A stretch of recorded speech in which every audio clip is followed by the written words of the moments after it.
to be the foundation that ensures the balance and well-being of all, to be a controlled child and an aimless adult, to be bad or to be good, to be born strong or to become strong, to be Satoru Gojo or to transform into Satoru Gojo. In essence, this is to be the strongest since always, to be the one destined to change the courses and directions of the magical world, to be born with the mission to build a nation, but to die lonely, without a single tear from those you helped or saved, to live in a corrupt environment where opponents showed no honor in combat. To die or survive were always the only options during confrontation, and upon dying, you couldn't even contemplate the world you always dreamed of. Satoru Gojo is now confirmed to be 100% dead. He will not return as a curse, will not be revived, will not resurrect, nor will he be reborn. Gijakatami put an end to his story, and indeed, the most powerful sorcerer is dead. However, even this decision, the decision to die, was not a choice. Of course, we do not choose to die, but the manner in which we die can be chosen. To die surrounded by people, as Yuji's grandfather said, was something even Gojo could not have. Not even his final fate was as he wished. But all I ask now is your subscription, your like, and come with me to understand what the burden of being the strongest is. In Shinjuku,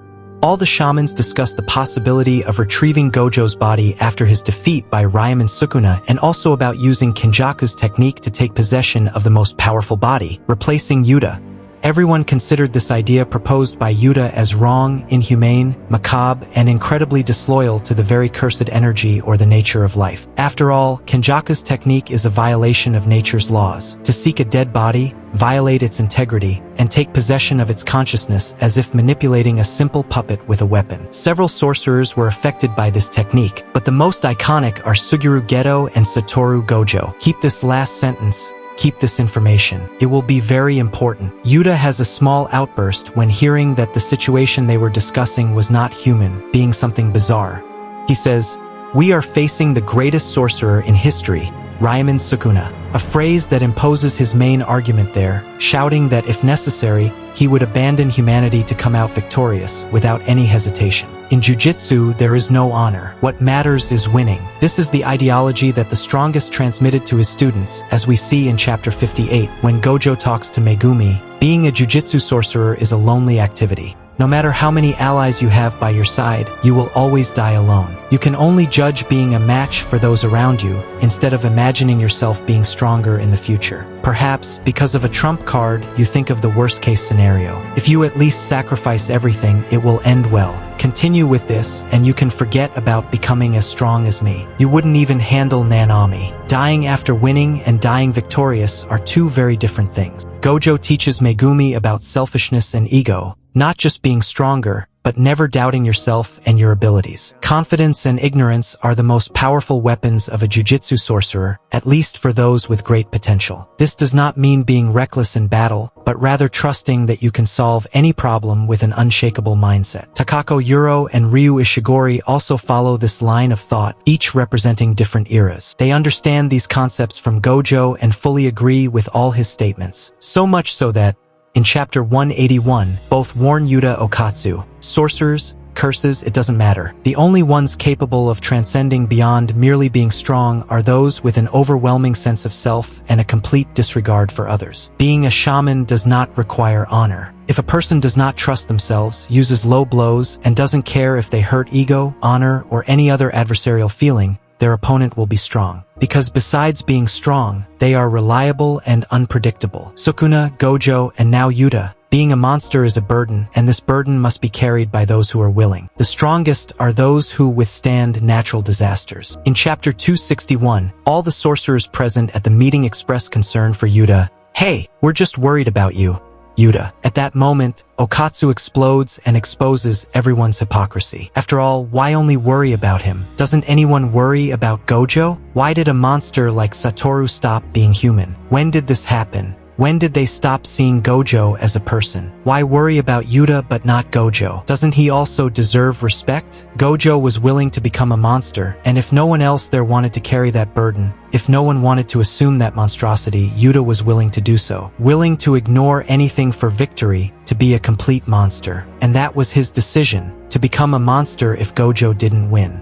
Thus, we see Yuta taking Gojo's body, as the honored one lost, but not without caring for his teacher first. By Yuta's nature, we still see him in the end as someone kind. In the conversation between Yuta and Gojo, Gojo does not judge Okatsu's ideas and even says that he would be an idiot if he didn't use his own resources. If he is capable of doing it, then let him do it. For Satoru, his body didn't matter. After all, at no point did Gojo think, not even for a minute, that he would lose. He didn't need to worry about his body, as he was the strongest and was going to win. Perhaps his only grievance was everyone assuming he would lose, and also Shoko not saying anything significant. But still, he didn't care, as in his view, he had to ensure that the children remained protected. This was his life goal and also the burden he most carried in the battle against Ryaman Sukuna. My students are watching, so I'll show off a little. We reach the moment when Yuta asks Gojo not to become another monster alone. Satoru himself only wanted his students to be protected and not to see their teacher killing people, as happened with the high ranks of jujitsu. Regarding becoming a monster, he says, "Well, that's going to be impossible. Back then, I was left behind, so I need to make up for what I lost." In this phrase, Gojo remembers Geto and truly understands what his friend meant a long time ago. Suguru Geto wanted the complete freedom of shamans so that the strongest could decide what they wanted to do and not be used merely as weapons, just as he and Gojo were used by the magic school. The incident with Amanai affected both of them. A kind, playful girl, and above all a child, could not have a normal life. Throughout her existence, she was persecuted and had her psyche destroyed, fated to the sole destiny of being the star plasma vessel. Geto was the first we saw becoming a monster. That's why Gojo says he was left behind. Suguru started with his own parents and an entire village of people, developing contempt and indifference for human life, but only for those who were not shamans. Perhaps if Geto had not been so human, if he were more of a monster, as he wanted to be, he would have sacrificed his family, better shaped the procession of yokai, and faced Yuta Okatsu with full force. In fact, Panda, Inumaki, and even Maki would not be alive if Geto were less human. Yes, he was a monster, but not a complete monster. He wasn't like Ryaman Sukuna, for example. The lack of sacrifice, the concern he had for his family, was what condemned him to that defeat. His passion,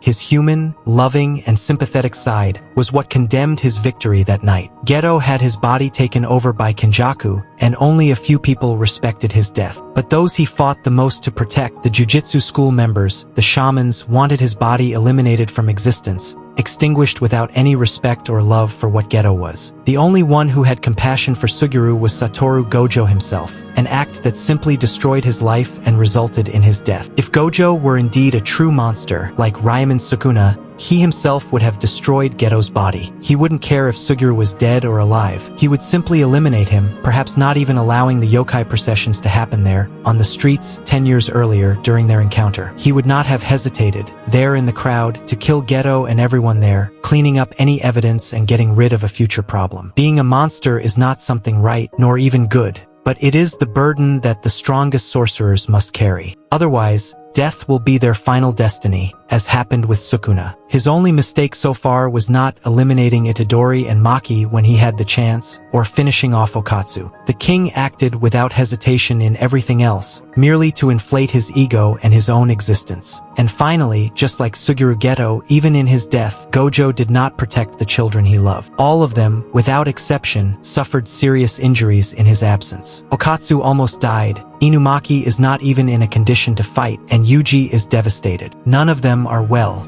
The strongest was not strong enough, which is quite ironic. Now, his body is desecrated as a mere weapon, something he never ceased to be, not for a second in his entire life. Gojo always was and is a weapon. In conclusion, I leave here my opinion on everything I've said so far. This burden that the strongest carry throughout life is a profound and complex theme. Being a powerful sorcerer requires enormous sacrifices, both personal and emotional. They face difficult choices, bear the weight of their decisions, and deal with the consequences. In Gojo's case, he demonstrates the complexity of being a protector, a leader, and at the same time, a human being with his own flaws and weaknesses. It is a burden that, in a way, is lonely and heavy, but it is also a responsibility that these sorcerers take on to protect those under their care. It is a theme that deeply reflects on the moral, ethical, and emotional decisions they face daily.